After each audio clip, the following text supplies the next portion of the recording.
রাতের বেলা শার্ট রেখে আসছে, কারণটা কি এখনো বুঝতে পারতেছিস না? এবারে মালিক এখন বেলি। মাইশা কিন্তু তার ভাইকে দিয়ে বেলিকে খারাপ নজরে দেখাতে চায় আশিককে, যাতে আশিক বেলিকে ভুল বোঝে এবং বেলিকে বাড়ির থেকে বের করে দেয়। আর এই প্ল্যান সাকসেসফুল করতে কিন্তু মাইশা তার ভাইকে ব্যবহার করেছে, যাতে তার ভাইয়ের প্রেমে পড়ে যায় বেলি।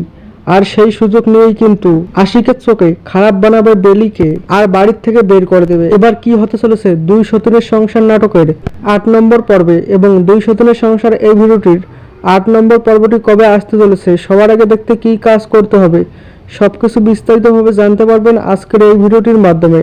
তাই অবশ্যই আজকের এই ভিডিওটিকে মোটেও অবহেলা না করে শুরু থেকে শেষ পর্যন্ত মনোযোগ সহকারে দেখতে থাকুন। আর আশিকের বাবা কিন্তু আগেই বেলির নামে পুরো বাড়িটি লিখে দিয়েছে, কারণ আশিকের বাবা জানে বেলি খারাপ মেয়ে না, আর বেলি কোনোদিনই তাদের সঙ্গে বেইমানি করবে না। এই ভেবে কিন্তু আশিকের বাবা পুরো সম্পত্তি বেলির নামে লিখে দেয়। আর সেই কথা কিন্তু যখন আশিক এবং মাইশা সবাইকে খুলে বলে, তখন কিন্তু সবাই চমকে উঠে যায়। এবার কি হতে চলেছে ৮ নম্বর পর্বে, এবং ৮ নম্বর পর্বটি আপনারা সবার আগে কবে দেখতে পারবেন তা জানিয়ে দেওয়ার আগে আপনাদের কাছে ছোট্ট একটি রিকোয়েস্ট, আপনারা যদি আমাদের চ্যানেল নতুন হয়ে থাকেন তাহলে অবশ্যই আমাদের চ্যানেলটিকে সাবস্ক্রাইব করে পাশে থাকা বেল নোটিফিকেশনটি অল করে দেবেন প্রতিনিয়ত এই রকমের নাটকের আপডেটগুলি সবার আগে পাওয়ার জন্য।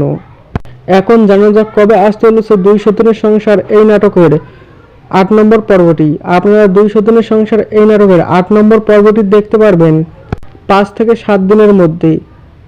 আশা করতেছি আপনারা বুঝতে পেরেছেন। আজকের ভিডিওটি এই পর্যন্তই, দেখা হচ্ছে পরবর্তী কোনো নতুন ভিডিওতে। ততক্ষণ সবাই ভালো থাকবেন, সুস্থ থাকবেন, টেক কেয়ার।